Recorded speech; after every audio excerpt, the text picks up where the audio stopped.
Bismillahirrahmanirrahim. Assalamualaikum warahmatullahi wabarakatuh. Alhamdulillahirabbil alamin. Allahumma shalli wa sallim ala nabiyyina Muhammad wa ala alihi wa sahbihi ajma'in. Kembali lagi di podcast Abu Mar bercerita. Sudah sekian lama sekali kita nggak jumpa, saya nggak rekaman. Ya sibuk di dunia nyata, sibuk pindah rumah, sibuk yang ngurusin anak, habis itu apalagi ya, yang ngurusin kerjaan, banyak banyak kesibukan di dunia nyata. Tapi alhamdulillah malam ini saya rekamnya malam ini ya. Malam mau tidur rekaman, saya sempatkan rekaman. Nah, dikasih kesempatan buat record, buat rekaman suara untuk melanjutkan cerita kita, kisah kita tentang Sirah Nabawiyah. Terakhir kita sudah membahas kota Mekah, yang kota Mekah direbut oleh keturunan Nabi Ismail yaitu Qusay. Lalu Qusay punya dua anak yang berkuasa pada saat itu, yaitu Abdudar sama Abdul Manaf. Sampai kita membahas tentang Hashim, lalu Abdul Muthalib. Kemudian kita udah sampai itu aja ceritanya yang episode yang lalu. Episode kali ini saya akan ngajak teman-teman untuk meninggalkan kota Mekah sebentar. Kita ke jalan-jalan dulu ke selatan, tepatnya ke negeri Yaman, bukan kota yang negeri, ke negeri Yaman di sebelah selatan Jazirah Arab. Pada episode kali ini kita akan membahas tentang masuknya Yahudi ke Jazirah Arab. Dan emangnya di Jazirah Arab ada orang Yahudi? Ada dong. Nah, maka dari itu kita bahas sekarang. Kita bahas di episode kali ini gimana kok mereka bisa ada di Jazirah Arab, terus mereka ngapain aja, lalu apa hubungan sama orang Yaman. Oke, kita bahas bersama-sama ya. Baik, jadi kita mulai cerita kita dengan seorang tokoh yang bernama Robi'ah bin Nasr. Robi'ah bin Nasr ini pada saat itu adalah rajanya Yaman, pemimpin Yaman. Suatu malam dia bermimpi. Dia bermimpi yang sangat mengerikan sekali. Dia melihat banyak api, lalu keluarganya terbunuh, banyak orang-orang Yaman yang dibantai sama sekelompok orang entah dari mana. Dan ketika si Robiah ini bangun, dia manggil dukun-dukunnya. Jadi orang Yaman bukan orang yang beriman ya, bukan orang dari pengikut salah satu nabi, enggak. Mereka orang-orang musyrik, dan mayoritas mereka itu penyembah api, orang-orang majusi. Oke, setelah dipanggil dukun-dukunnya, diceritakan tentang mimpinya. Lalu ada dua orang dukun yang terkenal emang jago banget, memang sakti pada saat itu. Mereka menjelaskan bahwa tidak lama lagi negeri Yaman akan dihancurkan oleh orang-orang Habasyah. Habasyah itu negara di Afrika, Ethiopia kalau sekarang. Nah, nama kerajaannya Habasyah, yang memimpin itu rajanya bernama Najasyi. Nah, kata si dukun ini, dua dukun ini, nggak lama lagi Yaman akan diserang oleh orang-orang dari Habasyah. Si Robiah panik dong, karena lagi-lagi dia kan percayalah sama dukun, karena dia nggak punya Allah, dia nggak bisa bersandar sama Allah. Jadinya dia percaya ke dukun gitu, nggak kayak kita kan percayanya dengan takdir Allah, nanti percaya dengan ketetapan dari Allah. Akhirnya si Robiah ini beserta keluarga besarnya itu minggat dari Yaman. Misalnya minggat ya, melarikan diri dari Yaman, dan mereka pergi ke suatu wilayah yang bernama Hiroh. Hiroh itu kalau sekarang masuk ke wilayah Irak insya Allah. Jadi Hiroh pada saat itu masih dalam kekuasaannya Persia. Jadi si Robiah sama keluarganya menetap di sana. Ya kalau kita bisa ambil pelajaran sedikit di sini ya, uh, seandainya itu beneran orang-orang Habasyah mau menyerbu Yaman, membumi hanguskan Yaman, ya kan emang nggak sepatutnya lah pemimpin itu kabur sama keluarganya, melarikan diri. Terus yang susah siapa ya? Susah rakyatnya. Rakyatnya nanti yang dibantai kalau itu beneran ya, kalau itu beneran. Ya, ya intinya lepas tanggung jawab lah si Robiah ini. Ya kalau sekarang mungkin presidennya lagi apa ya, rakyatnya lagi butuh ketemu sama presidennya, sama pemimpinnya, uh, sudah nunggu di depan kantor presidennya, tapi presidennya malah entah lari kemana. Ya ada yang alasannya ngelihat ngelihat ayam gitu kan, ya nggak tahu lah. Saya nggak nyindir Indonesia kok, bukan di Indonesia, cuman ya ada di satu negara inisialnya hurufnya depannya I belakangnya A. Banyak kan negara itu, banyak, gak cuma Indonesia aja. Ya saya gak nyindir Indonesia kok, ya mohon maaf gak nyindir Indonesia. Oke, lanjut ke ceritanya Robiah. Ya semeninggal Robiah kabur ke daerah Persia itu, ke Hiro, kerajaan Yaman diteruskan oleh salah satu keturunannya yang bernama Abu Karib Tubban As'ad. Nah, Tubban As'ad ini orangnya unik, dia suka berdagang. Raja tapi suka berbisnis, suka berdagang. Suatu ketika dia sama keluarganya, juga sama pengawal-pengawalnya, itu lagi jalan-jalan ke daerah utara. Dan sampailah di kota Yathrib. Yathrib itu kalau sekarang namanya Madinah. Sampai di kota Madinah. Yang memang kota Madinah itu, kota Yathrib dulu ya, sampai sekarang itu terkenal dengan perkebunan kurma.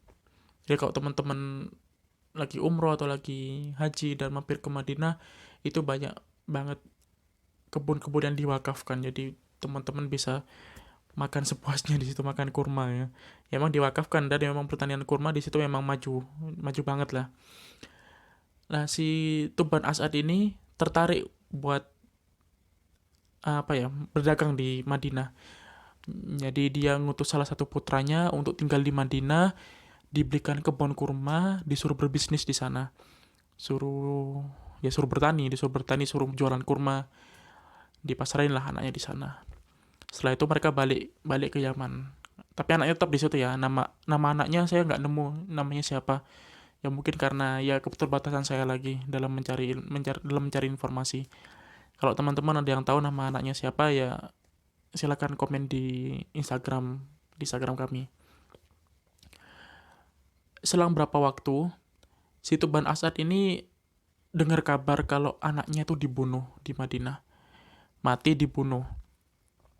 Karena si Tuban As'ad ini nggak tahu yang namanya tabayun, nggak tahu yang namanya klarifikasi bener apa enggak ini dibunuh karena apa, udah nggak peduli itu.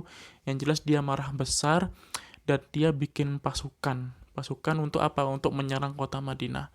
Jadi ini ceritanya lagi panas-panasnya lah. Kok anakku dibunuh, anakku salah apa? Dia cuman berdagang di situ.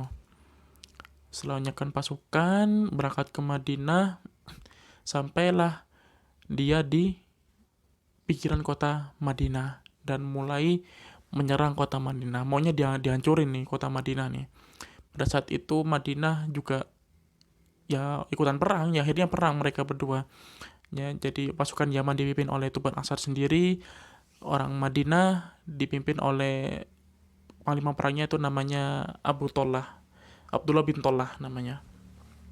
Nah, di Yaman ini sudah ada penghuninya ya tentu aja sudah ada penghuninya di Madinah, yaitu suku Aus dan suku Khazraj yang nantinya kita kenal dengan nama kaum Ansor. Jadi dulu itu dua suku bernama Aus dan Khazraj. Selain mereka berdua ada juga orang Yahudi.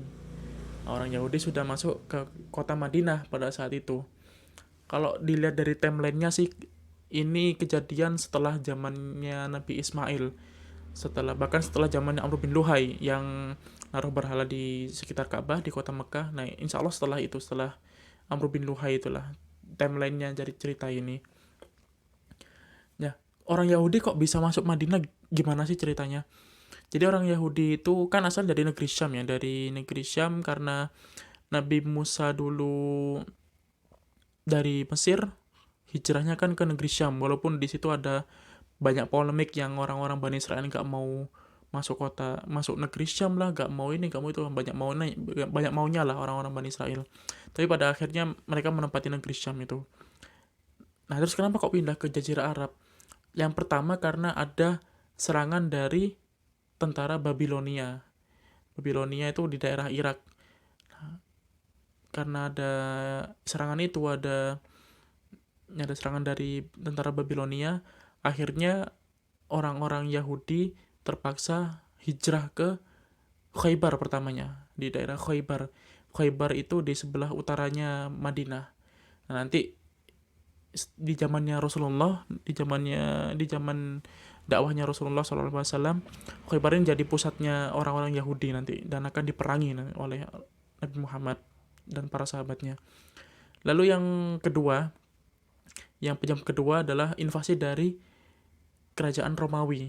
Kerajaan Romawi kan kebanyakan orang Nasrani. Mereka menduduki negeri Syam dan menyuruh sisanya dari orang Yahudi yang masih bertahan di negeri Syam disuruh keluar atau dibunuh gitu. Jadi banyak yang ngungsi ke selatan, ke Jazirah Arab dan sampai di kota Madinah.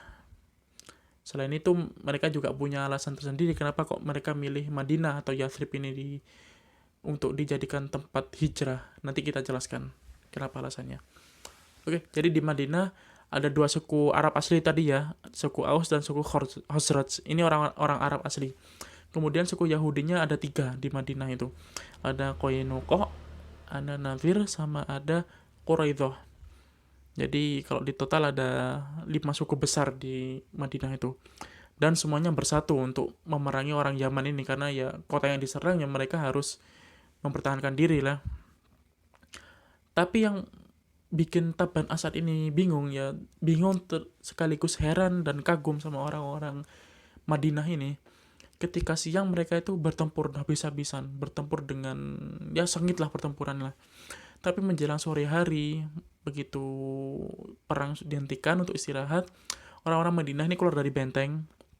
Mereka ke pasukan Yaman, bawain makanan, lalu nawarin obat-obatan, ngawarin yang mau diobatin siapa, terus mana aja mau diobatin, itu orang-orang Madinah nawarin seperti itu.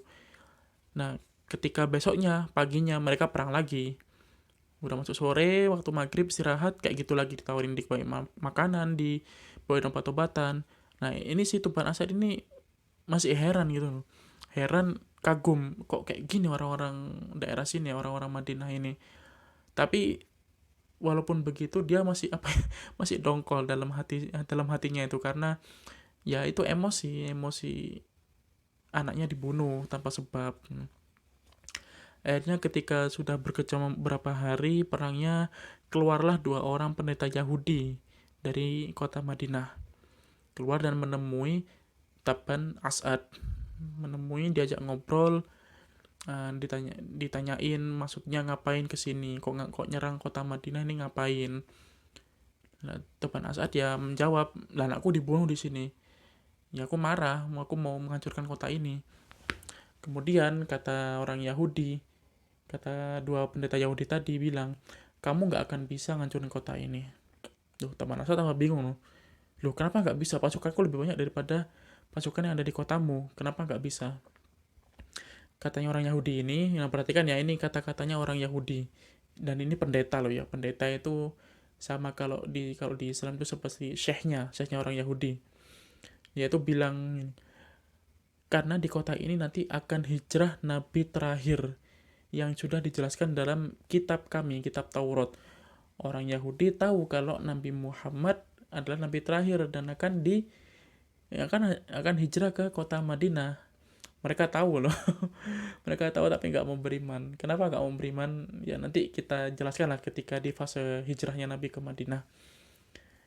Kemudian Taban Asad ini mulai agak tertarik lah sama si orang-orang Yahudi ini. Ya, mulai tanya-tanya siapa nabi terakhir itu, lalu apa agama kalian, apa ajaran agama kalian.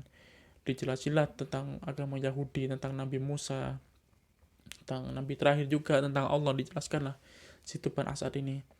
Kemudian setelah tertarik, si Taban Asad ini mengikrarkan keyahudiannya, bukan keislamannya, keyahudiannya. Jadi dia masuk agama Yahudi. Lalu perang dihentikan dan mereka pulang ke negeri Yaman. Ketika mereka membalik ke Yaman dari Madinah, mereka kan jalan ke selatan. Nah, di selatan Madinah itu ada kota Mekah. Nah, mereka melewati pinggiran kota Mekah. Kemudian mereka istirahat di sana, melepas penat. Kemudian di sekitar situ, di sekitar tempat orang-orang Yaman itu beristirahat, ada sebuah suku yang suku itu tidak suka dengan orang Yaman, dan mereka juga nggak suka sama orang Mekah, orang-orang Quraisy. Pada saat itu mungkin belum Quraisy ya, masih suku Khuza'ah masih yang di Mekah. Oh alam, sepertinya masih suku Khuza'ah, belum Quraisy. Nah, mereka itu nggak suka sama kedua ini. Suku itu bernama suku Hudzail.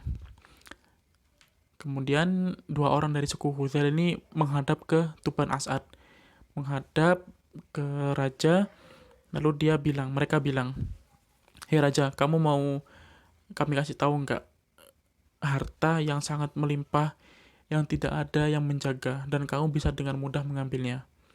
Nah, karena si Tuban As'ad mungkin masih ada sifat tamaknya ya, ya mau banget lah, mau banget ngambil, apalagi harta yang gak dijaga itu kan kalau sekarang dibilang duit nganggur lah. Walaupun dulu belum ada duit perhiasan atau emas-emasan gitu, emas nganggur lah ya. Dia tertarik pengen ngambil harta itu. Kemudian orang-orang Hudzail ini bilang, di kota itu, di kota Mekah maksudnya, ada sebuah bangunan kuno, rumah tua, yang diagung-agungkan oleh orang-orang sekitar, yang dikelilingi oleh orang-orang sekitar. Maksudnya dikelilingi itu ditawaf, gitu ya, dibuat tawaf lah sama orang-orang Mekah dan jamaah haji. Dan di dalam sana, di dalam rumah itu tersimpan banyak sekali harta, dan itu tidak dijaga. Kamu bisa ambil semau kamu, habiskan, terserah kamu. Ya emang orang-orang dulu itu suka menaruh harta di Ka'bah sebagai sebagai sodakoh ke Ka'bah. Kemudian tanpa pikir panjang, setelah orang-orang Hudzail itu pergi, Tuban Asad langsung menyiapkan pasukan perang, mau nyerang kota Mekah. Ini lebih gila lagi, lebih gila lagi ini ya. Awalnya nyerang Madinah, atau sekarang mau nyerang Mekah. Tapi ini kejadian sebelum pasukan Gajah Abraha itu menyerang kota Mekah, ini belum kejadiannya. Jadi kalau bilang ada yang menyerang kota Mekah, nah mungkin ini pelopornya, si Tuban As'ad ini. Nah, sudah siap berperang, mau masuk ke kota Mekah, pendeta Yahudi ini kaget. Kan ikut nih, orang-orang Yahudi ini ikut ke Yaman. Dua orang Yahudi ini ikut ke Yaman, diajak sama Tuban As'ad untuk mendakwakan agama Yahudi di Yaman. Jadi mereka ikut ke pasukan, ikut sama Tuban As'ad. Nah, ketika mereka melihat Tuban As'ad dan tentaranya bersiap perang, orang Yahudi ini bingung, kaget. Terus dia tanya, raja, mau ngapain? Kita kan mau pulang, kok kita mau persiapan perang? Mau perang sama siapa kita? Akhirnya si raja ini cerita, aku mau ngambil harta yang ada di sana. Katanya orang-orang sekitar sini, di sana ada bangunan tua yang diagungkan oleh masyarakat setempat, dan tersimpan banyak harta di sana dan tidak dijaga. Aku mau ngambil nih, itu kan duit nganggur. Dan orang-orang Yahudi itu ya tentu saja kaget, karena orang-orang Yahudi itu tahu kalau itu adalah Ka'bah. Kemudian orang Yahudi itu bilang ke Tuban As'ad, pasti yang bilang ke kamu itu orang-orang Hudzail raja. Mereka itu nggak suka sama orang Mekah, juga nggak suka sama orang Yaman. Kamu memang mau diadu domba sama mereka, sama orang Hudzail itu. Kemudian si raja tanya, gitu ya. Terus memang benar ada rumah tua di situ, di kota Mekah itu. Kata si Yahudi, ini perhatikan lagi ya, ini kata-kata orang Yahudi ya. Kami tidak tahu rumah Allah yang ada di bumi kecuali yang berada di kota ini, berada di kota Mekah. Jadi orang Yahudi itu meyakini kalau Ka'bah itu adalah rumah Allah. Ka'bah itu adalah bangunan yang dibangun untuk Allah oleh Nabi mereka, Nabi Ibrahim alaihissalam, dan anaknya Nabi Ismail. Kemudian si raja ini, Tuban As'ad, tanya lagi, gitu ya. Terus aku harus ngapain? Gue harus ngapain sama rumah itu? Kata si Yahudi, kau masuk ke sana, pakai baju sederhana aja, jangan pakai baju kerajaan. Kamu keliling rumah itu, keliling Ka'bah. 7 kali. Kemudian jangan lupa kasih makan orang-orang miskin. Sedekah, suruh sedekah. Kemudian si raja manut, dia ganti baju biasa. Ketika mau masuk kota Mekah, dia heran loh, kok orang Yahudi ini kok gak ikut loh, kamu gak ikut kami, gak ikut ke rumah tua itu. Dia bilangnya rumah tua, bukan Ka'bah. Gak ikut ke Ka'bah. Si Yahudi ini bilang, kami ini pendeta Yahudi dan kami tidak layak tawaf di sekitar Ka'bah, sementara ada banyak berhala mengitari Ka'bah. Dan pada saat itu yang banyak banget berhala di kota Mekah, khususnya di sekitar Ka'bah. Nah, ini semakin menguatkan bahwa timeline cerita ini terjadi setelah zamannya Amr bin Luhai, pemimpin Mekah yang memperkenalkan berhala ke orang-orang Mekah dan Jazirah Arab. Oke, si raja akhirnya masuk ke kota Mekah, tawaf bersama beberapa pengawalnya. Kemudian setelah tawaf, si raja ini capek mungkin ya, capek, lelah, dan ketiduran di sebelah Ka'bah. Pada saat itu Ka'bah belum ada kiswahnya, belum ada serubung hitam kalau sekarang ya, kiswah itu belum ada, jadi masih batu gitu aja, masih bangunan tanah liat gitu aja, belum ada kiswahnya. Si raja ini mimpi dia naik ke Ka'bah lalu memberikan kain yang terbaik dari negeri Yaman, karena Yaman memang tempat kain terbaik ya pada saat itu, kain tenun apa kain katun gitu, saya lupa, pokoknya kain terbaik itu ada di Yaman, di Jazirah Arab. Kemudian ketika si rajanya itu bangun, Tuban Asad bangun, dia segera ngambil kain yang dia bawa dari Yaman, kain terbaiknya, lalu diserbungkan ke 4 sisi Ka'bah. Dan itu awal mula kiswah digunakan di sekitar Ka'bah. Dia juga titip pesan setelah bersedekah menguasai kiswah. Dia juga berpesan ke pemimpin pemimpin Mekah pada saat itu untuk mengganti kiswahnya, mengganti kainnya kalau sudah usang, sudah terlihat kotor, diganti dengan kain yang lebih bagus lagi. Setelah itu mereka balik lagi ke Yaman, pulang ke Yaman bersama 2 orang Yahudi itu. Ketika masuk ke negeri Yaman, si Tuban Asad ini mulai mendakwahkan Yahudi ke masyarakat Yaman dan dibantu oleh 2 orang pendeta ini. Awalnya masyarakat Yaman menolak, terutama dukun-dukunnya menolak. Ini ajaran apa ini, sudah ajaran yang asing bagi kami. Bagi kami itu yang paling benar adalah ajaran dari nenek moyang. Kemudian salah satu dari mereka menantang, gini aja, kita ke api agung. Apa api agung itu? Jadi di negeri Yaman, karena mayoritas orang-orang Majusi, penyembah api, jadi mereka itu punya bangunan yang besar sekali. Yang bangunan itu dalamnya ada api yang tetap menyala, tetap terus-terusan menyala. Dan ada pintunya juga, pintu yang besar. Jadi kalau mereka itu berhakim, mereka itu ingin memutuskan suatu perkara, mana yang benar mana yang salah, mereka akan meletakkan 2 orang yang berselisih itu, satu benar satu salah ya, tapi kalau sama-sama dua-duanya ngotot, mereka diletakkan di depan pintu bangunan api itu. Kemudian pintunya dibuka. Begitu pintu dibuka, orang yang salah akan dilalap sama apinya itu, akan disambar oleh si api. Allah alam, ini mungkin kuasa Allah juga menunjukkan mana yang benar mana yang salah, karena ya kita tahu sendiri api yang nggak bisa nggak bisa milih mana yang benar mana yang salah kecuali atas kehendak Allah kan. Nah, akhirnya mereka memutuskan untuk berhakim kepada api agung. 2 orang Yahudi ini bersama dukun-dukun dari Yaman, pendeta-pendeta Majusi mereka. Ketika sudah dihadapkan ke bangunan api, dibukalah pintunya bangunan tersebut. Kemudian api itu ngejar ke pendeta-pendeta Yaman, orang-orang Majusi. Mereka sempat kabur, lari. Ditahan sama masyarakat Yaman nih. Masyarakat Yaman sendiri yang menahan, bukan Tuban Asad. Lu ngapain lari? Ayo kalian, katanya benar. Balik lagi. Setelah balik lagi, dibuka lagi pintunya dan mereka disambar sama api, terbakar.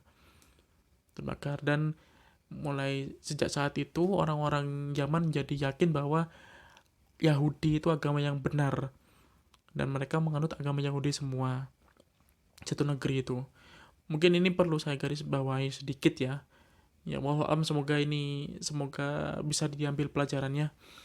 Jadi yang dimasukkan benar itu ya pada saat itu agama Yahudi lebih benar daripada agama Majusi, karena agama Yahudi kan masih menyembah Allah, lalu beriman kepada rasul-rasulnya, bahkan mereka juga beriman kepada rasul terakhir Nabi Muhammad, walaupun nantinya ketika mereka bertemu malah malah jadi musuhan gitu. Orang-orang Yahudi mengambil peran antagonis malah di dakwah Islam ini, bukannya masuk Islam malah membangkang dan memerangi Nabi. Tapi daripada Majusi masih lebih benar Yahudi, walaupun kita yakin ya Islam agama yang paling benar, yang paling diridhoi sama Allah. Dan akhirnya agama Yahudi tersebar di negeri Yaman, di selatan Jazirah Arab. Oke, itu ceritanya Yahudi masuk ke Jazirah Arab, awalnya dari Khaybar, lalu Madinah, kemudian menyebar sampai negeri Yaman. Baik, episode kali ini sampai situ dulu. Insya Allah di next episode, yang entah kapan saya ini mulai rekaman lagi, semoga saya secepatnya, kita akan membahas berikutnya tentang politik di negeri Yaman, sedikit, lalu kita lanjutkan dengan maksudnya agama Nasrani ke Jazirah Arab, lalu kita juga akan membahas tentang pasukan bergajah dari Yaman juga. Ya udah, mungkin itu dulu aja, dan doakan saja supaya saya diberikan kesempatan lagi untuk rekaman di sela-sela kesibukan yang padat merayap ini. Baik, terima kasih teman-teman sudah mendengarkan. Semoga teman-teman bisa mengambil pelajaran dari cerita kali ini, di episode kali ini. Saya akhiri. Assalamualaikum warahmatullahi wabarakatuh.